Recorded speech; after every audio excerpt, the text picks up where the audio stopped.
Hello' everyone, মই Rupam ত্ৰিচান।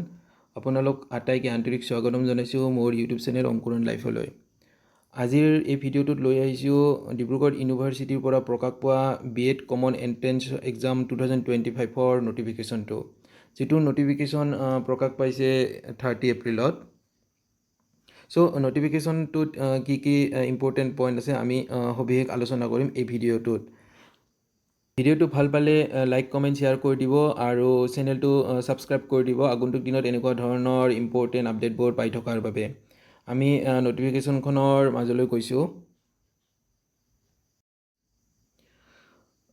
BEd Common Entrance Exam 2025 for admission to the 2 years BEd program. Online application are candidate for appearing in the BEd Common Entrance Test 2025 for admission to the 2 years BEd program under Dibrugarh University, scheduled to be held on 12 July Saturday. So 12 July amar BEd or entrance exam to hobo.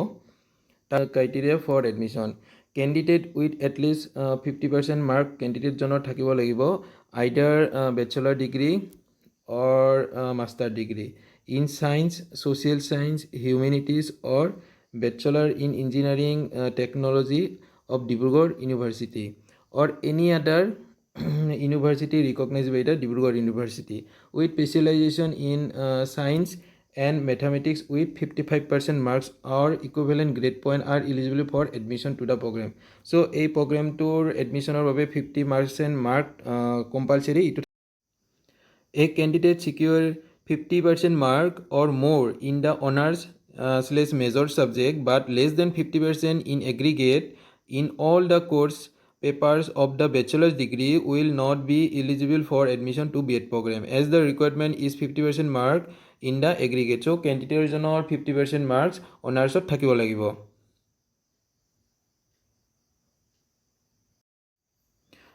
Candidate must clear the BEd Common Entrance Test conducted by the Dibrugarh University for that academic season. So, যিবোৰ candidate BEdত admission ল'ম বুলি ভাবি আছে under Dibrugarh University, তেওঁলোকে Dibrugarh University conduct কৰা entrance examটো তেওঁলোকে pass কৰিব লাগিব for that academic seasonৰ বাবে। আৰু নেক্সট যিটো আমাৰ ৰিজাৰ্ভেশ্যন পলিচি আছে, সেই ৰিজাৰ্ভেশ্যন পলিচিটো আমাৰ গভৰ্ণমেণ্ট অফ আছামৰ যিটো ৰিজাৰ্ভেশ্যন পলিচি তেওঁলোকে ফ'ল' কৰে। চ' ঠিক সেই পলিচিটোৱে ইউনিভাৰ্চিটিয়ে ফ'ল' কৰিব। ডি নম্বৰ পইণ্টলৈ আহিছোঁ, application procedure for the BEd common entrance test 2025. So' application for appearing in the BEd common entrance test 2025 shall be through online mode only. So' যিবোৰ কেণ্ডিডেটে BEdত এডমিশ্যন ল'ম বুলি ভাবিছে তেওঁলোকে ফৰ্ম ফিল আপ অনলাইনৰ যোগেদি কৰিব লাগিব। লৈ আহিছোঁ, online registration for submission of application form will begin from 5 May'. So' 5 মে'ৰ পৰা অনলাইন এপ্লিকেশ্যন আৰম্ভ হ'ব আৰু the last date for submission of application 25 মে'লৈকে চলিব। চ' যিবোৰ কেণ্ডিডেটে এই BEdৰ কমন এণ্ট্ৰেন্স টেষ্টটো দিব তেওঁলোকে এটা ফিজ পে'মেণ্ট কৰিব লাগিব, যিটো ফিজ হ'ব 1000 টকা আৰু সেইটো অনলাইনৰ যোগেদি পে'মেণ্ট কৰিব লাগিব। সকলে কোনবোৰ ডিষ্ট্ৰিক্টত এই কমন এণ্ট্ৰেন্স এক্সামটো দিব পাৰিব, সেই ডিষ্ট্ৰিক্টবোৰ আমাক দি দিছে। প্ৰথম ডিষ্ট্ৰিক্ট হৈছে আমাৰ ডিব্ৰুগড়, যোৰহাট, গোলাঘাট, লখিমপুৰ, ধেমাজি, তিনিচুকীয়া, ঢকুৱাখানা আৰু শিৱসাগৰ। চ' এইকেইখন ডিষ্ট্ৰিক্টত আমাৰ যিটো ডিব্ৰুগড় ইউনিভাৰ্চিটিয়ে কণ্ডাক্ট কৰিব BEdৰ বাবে কমন এণ্ট্ৰেন্স এক্সাম, এই ডিষ্ট্ৰিক্টৰ কেইখনত কেণ্ডিডেটসকলে তেওঁলোকে এক্সামটো দিব পাৰিব। The venue of the test center shall be notified later on. So এই কমন এক্সামটোৰ BEdৰ ভেনু কি হ'ব কেণ্ডিডেটসকলক ইউনিভাৰ্চিটিয়ে পিছত জনাই দিব। So' document and materials to be upload with BEd common entrance test application form. So' application ফৰ্মৰ লগত কি ডকুমেণ্ট আপলোড দিব লাগিব কেণ্ডিডেটসকলে? 1 colour passport size photograph of the কেণ্ডিডেটজনৰ পাছপৰ্ট চাইজ ফটোগ্ৰাফ আপলোড দিব লাগিব আৰু ছিগনেচাৰ আপলোড দিব লাগিব।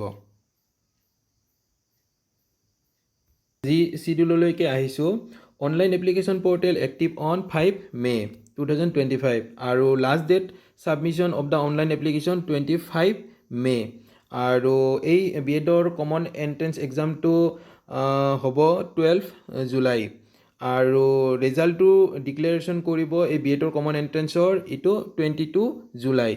চ' এইখিনি হৈছে মেইন ডাটাবেছ। কেণ্ডিডেটসকলে এই ডাটাবেছখিনি তেওঁলোকে মনত ৰাখিলে হ'ল, আৰু কেণ্ডিডেটসকলৰ কিবা অসুবিধা থাকিলে কমেণ্ট কৰিব পাৰে। আজিলৈ ধন্যবাদ।